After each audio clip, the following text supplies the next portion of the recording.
Hello and welcome back to another video. This problem, we're told a book was on sale for 40% off its original price.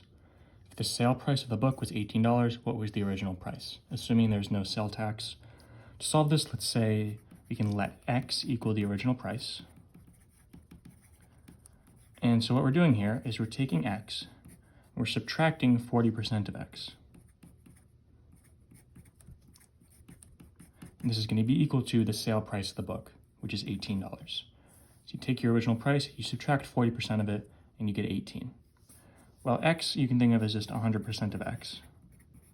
Therefore, we have 100% of X minus 40% of X is 60% of X, just 100 minus 40, is equal to 18.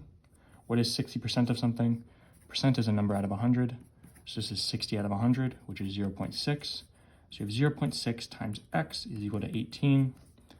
Solving for X, because we want to get the original price, you divide both sides by 0.6. These cancel, and you get X is equal to 18 divided by 0.6, which is 30.